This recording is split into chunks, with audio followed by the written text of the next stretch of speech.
1st, 2026, and this Sunday satsang in Radha Kundam with a host of all-stars from around the world gathered in this Vishaka Kunja. And there's people from Italy and Russia and Brooklyn, Ohio, Iowa.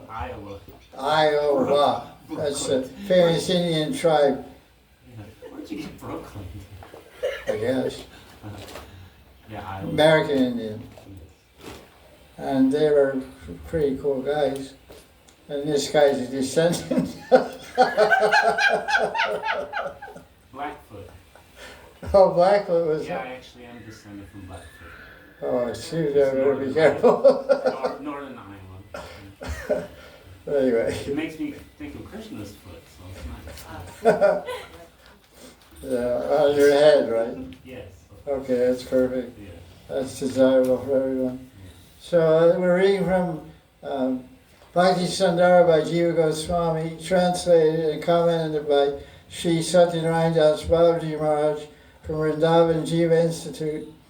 And in this honored shade number 106 in Bhakti Sandarbha, Jiva Goswami is making a point, which may be a surprise to many people, that there's devatas in the spiritual world.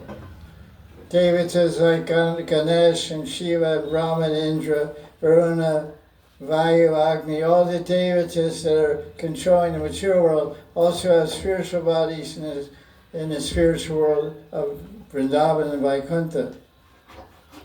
It doesn't really say where they are, but we can understand it must also be a Vrindavan, because there's so many pastimes, Indra in Vrindavan, Brahma in Vrindavan, Shiva in Vrindavan. So if Shiva is there, then his family is there. So even we see today there's so many temples of Ganapati in Vrindavan, and also Durga. Hanuman. He's not a devata, he's Nityaparisha. But anyway, that's not a point. So let's see what he says. There are Prakrita, transcendental devatas like Ganesh that are associates of Bhagavan. In this case, he's quoting different tantras, Gautamiya Tantra and Haya Shirsha Pancha Ratra.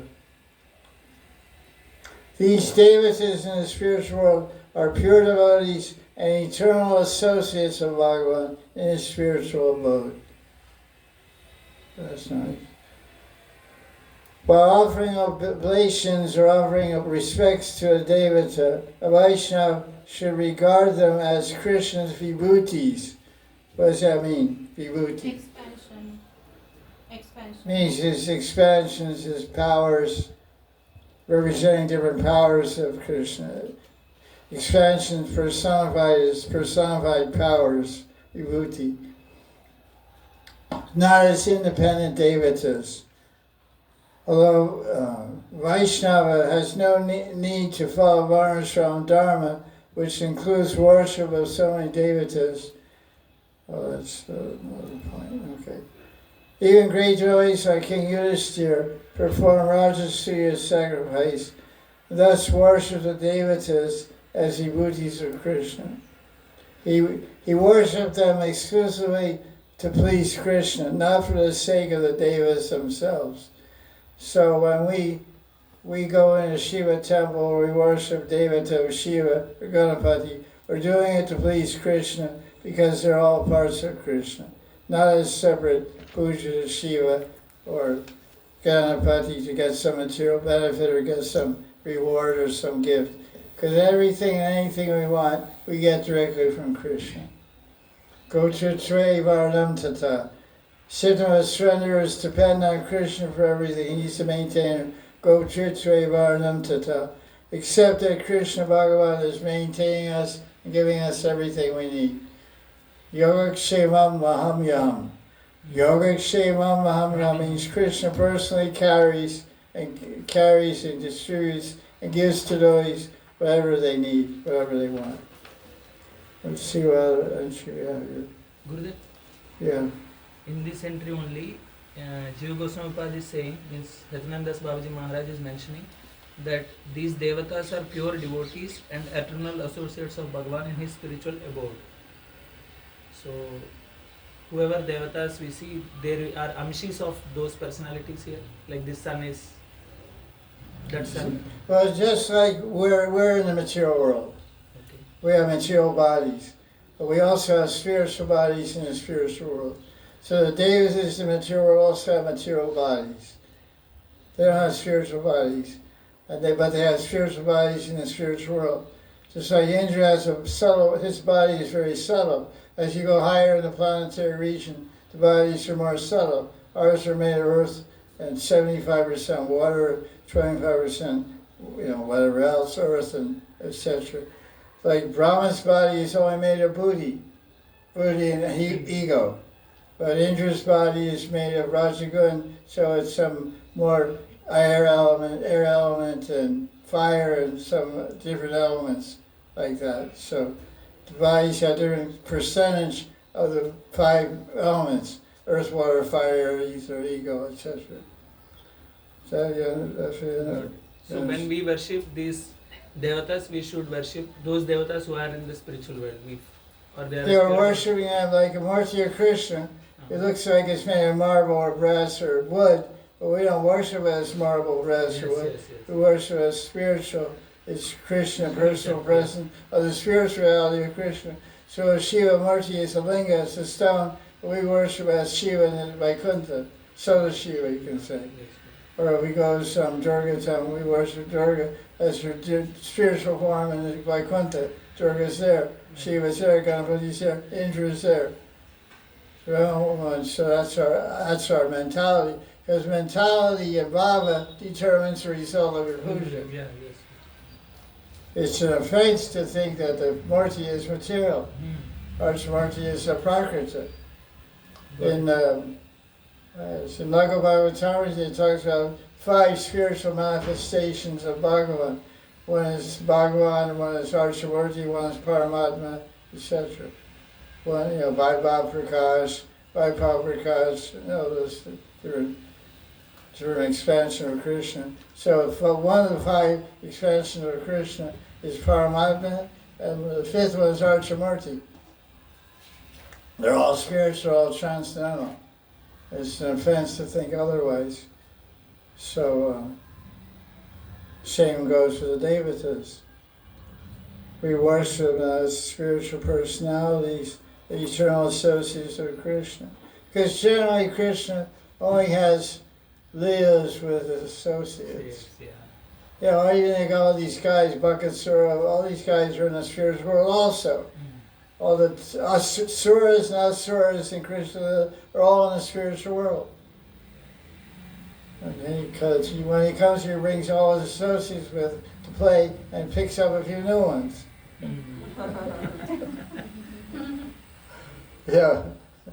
It's like a traveling Sankirtan bus, They start with 10 brahmacharis, they travel around Europe and pick up 10 more. Steal guys from different temples. So when Krishna comes, more people join the Leela. They see him, get purified, get praying and join the Leela. He looks at them, like Lord Caitanya liberates so many people by his glance, by his kirtan, by his will, by his Sahara Kripa, by his embrace. He touched coconut trees and liberated them, gave him spiritual deity. Krishna became a baby, became Putina's baby and liberated her, gave her a Siddha.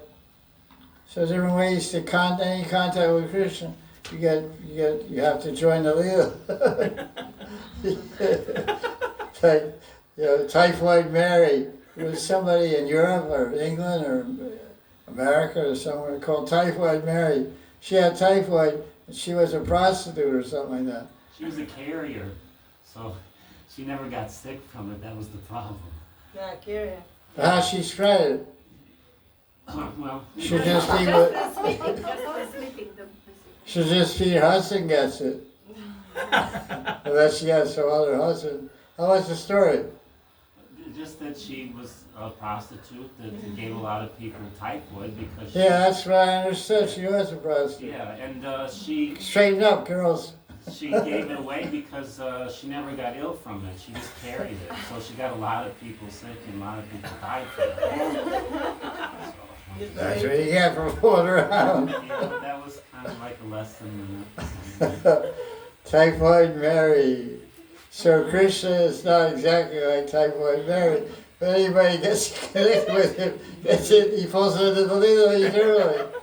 We're trying to get connected with Krishna, what's going to happen? Entry to Leela. We're entering the Nitya Leela, the Nitya Siddhadeya, eternal spiritual body. So it's not Typhoid Mary. It's Premamrita Krishna. Right, similar idea. You're ready for Sodom, now you got infected. You got some Krishna praying. You heard Hare Krishna mantra, you got infected. You saw Vrindavan, you got infected. You guys are all diseased. You can't quit, you can't leave.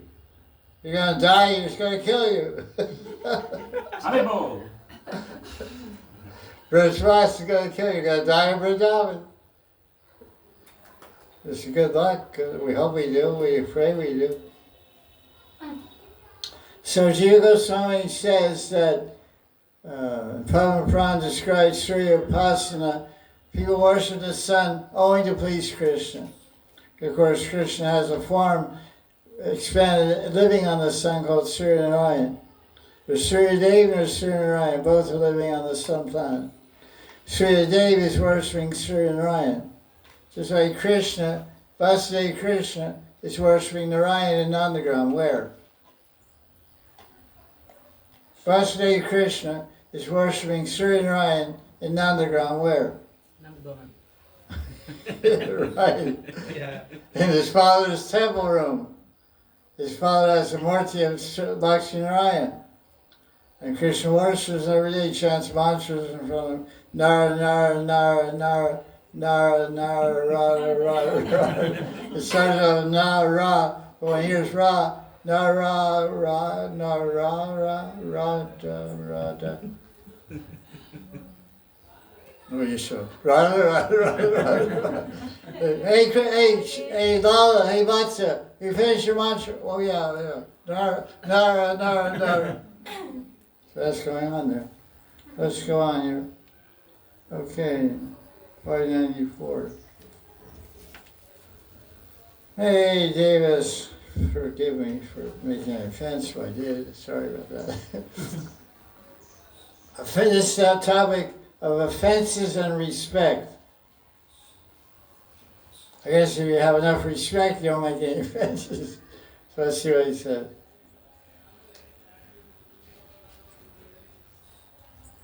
I guess. I don't know. That's what it says. There is a relationship of oneness and difference between the Shaktiman and the Shakti, the energy and the possessor of energy. Consequently, an offense to a living being is also an offense to the source of that living being, who is a Paramatma within that person. So if you offend some Vaishnava or some Vaishnavi, you're offending Krishna, because you can't separate Krishna from the Atma, the Paramatma from the Atma. So you offend the Atma, you get two results for the price of one. So one offense gets you two reactions. You displease the Atma and displease the Paramatma. Not a good idea.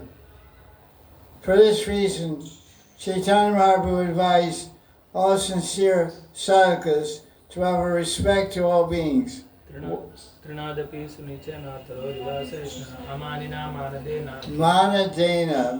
Man means respect, self-respect. Man means we say pride or something. Man, but it means dignity, means self-respect. Da means to show, to offer, to give. Give respect to all living beings. Like we always say, respect all, love all, serve all. This is a very simple but essential principle of sadhana bhakti.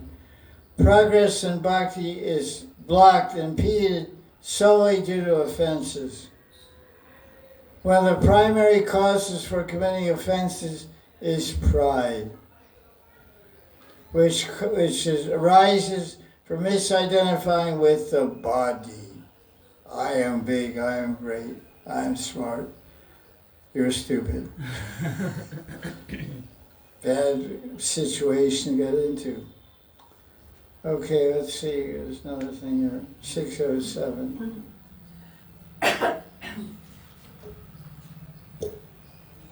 These are just highlights of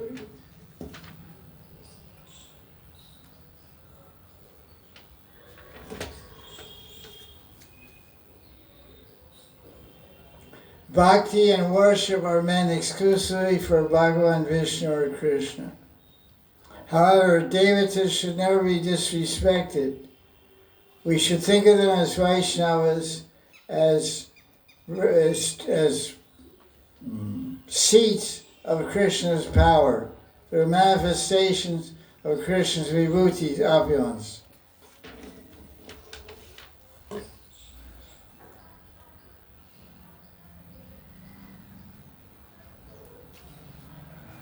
This is a discussion on rag and dvesh. What is rag and dvesh? What does that mean? Attraction and repulsion. What she said? Attraction and repulsion. Attraction and this. Is like. Is that the real meaning? I don't know. I don't know why you answer. Because maybe. Oh, then shut up. You know, you don't know, shut up. Attachment and aversion. Attachment Attachment, and hatred, and opposite. Rag, it usually means Pleasing. Desire. What you like, what you don't like. Yes. accepting Accepting and attachment. You said attachment? Yes. That's what she said. What do you say? Attraction. Attraction and No, it's not attraction, definitely. It is attachment. Attachment and Aversion. repulsion, like and dislike, like dislike. are two primary emotions of human beings. Do you believe that? Yes. I like it, I don't like it. I like vanilla ice cream, I don't like chocolate. Or whatever. So, this is the root disease of all living entities. The only remedy for this is for the living entity to contact the intrinsic Swarup Shakti, which is Bhakti, which destroys such ignorance. Bhakti is inaccessible if a person is overcome or overpowered by feelings of rag and dvesh. How do we solve this dilemma? First, so we have rag and dvesh, we have likes and dislikes, we have attachments and repulsions, and we're suffering from so much dualistic thinking, dualistic acting, and dualistic vision. So the solution is worship of the Murti, according to Jiva Goswami. We can cultivate an awareness of Bhagavan by worshiping the deity, by Murti Puja. When faith is born by associating with the devotee, gradually, through the influence of Bhakti, the self-revealing power of the intrinsic potency, Krishna himself, is disclosed to be identical with the Murti. And simultaneously one becomes free from rag and dvesh, which is rooted in the Vidya. So what's being explained here in simple terms, the English here is quite high level English, but how do we get free from rag and dvesh? So Jiva Goswami is quoting various shastras, especially Bhagavatam, in the third canto, in different places in Bhagavatam, 11th canto, it talks about Archamurti Puja, deity worship. There he's saying by deity worship, because first of all you surrender to a guru, you take diksha, you get mantra diksha, you get the qualification adhikar to do puja, because you can't do puja of Murti if you don't have Gopal mantra, according to Hari Bhakti Vilas. Because to make offerings you have to chant Bija mantras and Gopal mantra to make offerings of Bhoga, etc., which are only received through the process of diksha from a guru, from a proper parampara. So now you're under shelter of guru and you receive Bhakti Shakti, Ladni Shakti, Swarup Shakti, that's entered into your mind and heart through diksha and through practicing Navaveda Bhakti. So one of the limits of Navavida Bhakti, as Jiva Goswami is saying, is most powerful, is that Navavida Bhakti, along with worshipping a Murti, will create, as he says, the power of Bhakti, which is Srupa Shakti. Krishna himself will be revealed identically. I'm worshipping not a Murti, not some brass or wood or stone. I'm worshipping Krishna directly. Then when that happens, when we can see Krishna in the Murti, when we perceive Krishna in the Murti, then we start to perceive Krishna in the hearts of everyone else. That's the jump. When you perceive the presence of Krishna, your Ishtadevas in the heart of everyone, then you get free from raga and dvesh. That's what Jiva Goswami is saying in simple terms. This is the greatness of Vaishnava Dharma. It is the path of love and cooperation. As a consequence of what I just described, deity worship and practicing Navavida Bhakti, is that one can recognize Krishna's presence in every living being. This is the unique greatness of Vaishnava Dharma. So by bhakti, by bhav, by bhakti, by devotion, by puja and worship, we get the highest gyan. We get the highest Vedantic realization. Getting free from raga and dvesh is the ultimate goal of Gyan Yoga. To realize Brahman, that's what binds every jiva is bound by raga and dvesh. It's very difficult to get free from raga and dvesh by yoga system or by Gyan Marg. By Bhakti and Murti, just over Chavabhog to Murti. No raga and dvesh. That's a fact. It may seem ridiculous, but it's truth. There's no place for egotism, hatred, or envy, or jealousy on this path of bhakti. No egotism, no hatred, envy, jealousy. This mode of love is what Krishna displayed in his Leela and Vrindavan. These are great commentaries by Sanatana Das Babaji. What's the story of Mrigari Hunter? Mriga means animals. Mriga means deer, Mriga means animal, and Ari means killer. So Mrigari means animal killer in Sanskrit. His name, like we have a name Jack. Jack doesn't have any particular meaning, I guess. I don't think so. Maybe that. Joseph, whatever. But his name was Mrigari. He probably he wasn't born with the name Mrigari. He was, Sunil Gupta or something. Whatever. Prem Agrawal or something. Who knows what his name was. But, he was a aboriginal type person, jungle person, killing animals, merciless, half killing them, enjoying seeing them dying slowly in pain. Narada Muni and Parvati Muni met him, and Narada Muni told him to chant Maha Mantra or some mantra. And he did, and he became a great singing person. Gave up all killing and just did bhajan, and people gave him food. And so he was great transformation. He had a lot of raga and dvesh, but he cited as an example was transformation by contacting Bhakti. The intrinsic power of Bhakti is Srupa Shakti.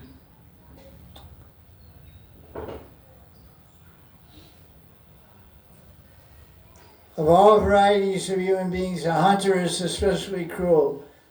But Bhakti is so powerful that even such a callous, degraded, cruel person can purify the hunter so he sees the presence of Krishna in every living being. Although we should respect everyone, our respect should be shown or expressed according to the level of consciousness manifest in a particular body. It's not that we go offer dandavats to every dog. Although 11th canto, what does it say? 11th canto Bhagavatam, it talks about behavior of Vaishnava. It says, shove her base into a donkey. I don't think it's literal. I've never seen any Goswami from Raman offering a basin to a donkey. But it just shows the extent of appreciation, of respect. We respect every living entity. So it's not that the dog and Vaishnava are treated in an identical manner.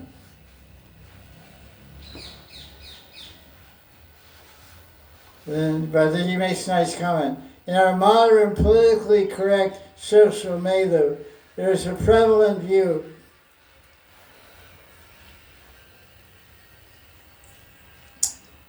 that discrimination of any kind is bad. Everyone should be treated equally and equal in unquestioning and unconditional manner. However, this is not a sign of true intelligence. To abstain from the use of discrimination is very childish and does not require any intelligence. An insane person treats everyone equally because the person has lost their intelligence. The function of intelligence is to distinguish between truth and untruth, right and wrong, to discern what is higher and what is lower. There are practical dealings as well. We don't treat everyone exactly the same way. If the Prime Minister comes to our house for a visit, he'll be receive special treatment by the host.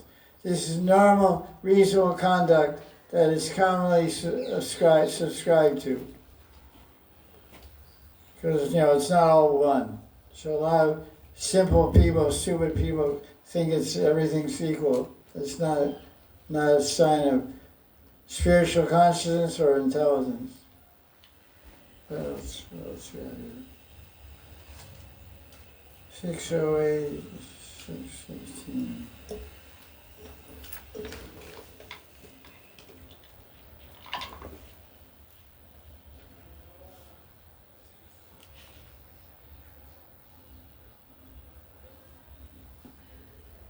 When Akrura came to Vrindavan, he offered so many prayers to Krishna. In one of those prayers he said, Kritagya. He said, Krishna, I'm very grateful to you. So Jiva Goswami comments on that. He says,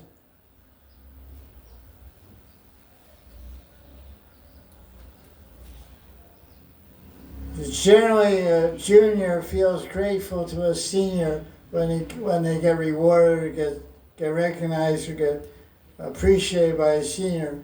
One feels grateful to get a gift from a senior or to get rewarded or recognized. But Jiva Goswami says, from Krishna's side, he feels grateful to his devotees. And Krishna acknowledges even a devotee's slightest act of devotion as a great favor done to him. That's pretty interesting. Like devotees, this is the very quality of Krishna. You do the slightest thing for Krishna, to Krishna, he feels very grateful, very thankful.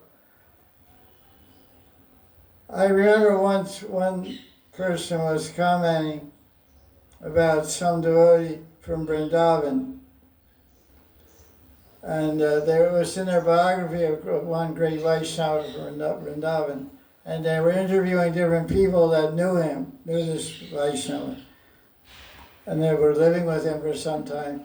And they said, Guruji, whenever anyone gave him any donation or anything, a fruit or anything, he showed so much gratitude and gratefulness and acceptance. And no, thanks a lot. No, I said, oh, thank you so much.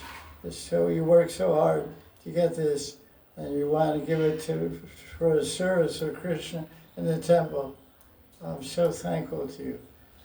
But the people still remember, like 30 years after death, this biography of the Guru was written like 30, 40 years after he died. So he interviewed many old people that knew him and disciples. So everybody, there was one common thread that went throughout his life, that anything that he received, he showed so much genuine, loving appreciation and gratitude. That's Krishna. What does he say? Patram. Pushpam phalam toyam yo me bhaktya prayachati tadaham bhakti pahartam ashnami prayata. What does he say in English? I offer If anyone offers me water, flower, fruit with devotion, I'll accept that devotion. yeah, gratefully. That's not in the verse gratefully, but this is an example how grateful Krishna is. You offer him a flower. An interesting word in this verse the commentators discuss, ashnami. Ashnami means eat. Eat. He doesn't say I'll accept it, he says I'll eat it. You offer me a leaf, I'll eat it. Offer me a neem leaf, because you have bad blood. You want to purify your blood, so you eat neem leaves for 2 weeks. Nice, good stuff. And you offer to Krishna first, you want Mahaprasad neem leaves. Krishna, oh good, that's nice. Brush his teeth with it and gives it to you. So you offer him a leaf, you offer him a flower, you pick a rose from your garden, make a flower salad. It's very popular in Europe. Yeah, they make salads with flowers inside, roses. And or did your friends go, what? That's Parvati, she'll tell you. Her brother eats it. It's very healthy. Rose petals are very healthy. Anyway, whatever. So, the slightest act of devotion Krishna accepts as a great favor. So in Akrura, he says, I'm grateful. He's so grateful, Krishna extends his full attention to all his devotees. This quality of Krishna, Kritagya, means gratitude, means that Krishna's unlimited capacity to reciprocate with innumerable devotees.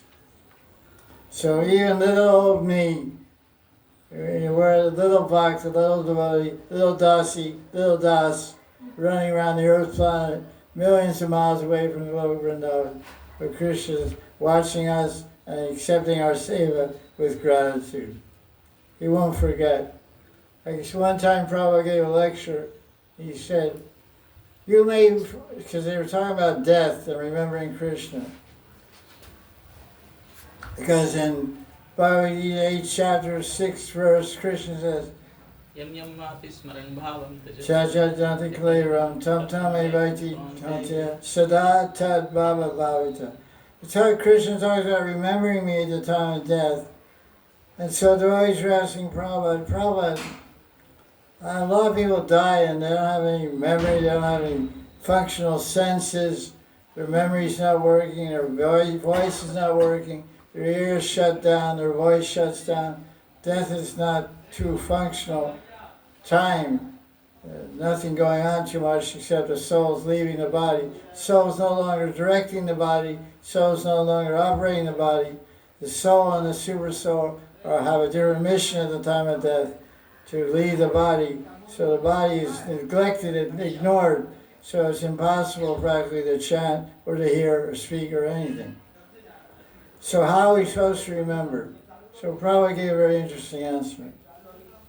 He said, you may forget Krishna at the time of death. That's quite possible. You may forget everything, but Krishna won't forget you.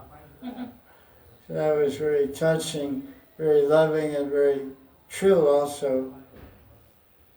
Krishna, because from Krishna comes remembrance, knowledge, and forgetfulness. So obviously, if elephants remember everything, Krishna certainly remembers everything. So that's reassuring to know. Let's see where we are here.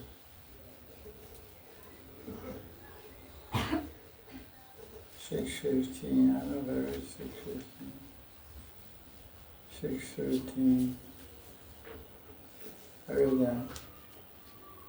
Okay, I think that's all we'll read for today on Bhakti Sandarbha. And that was on shade 105 to 107. 200 shades. Okay, so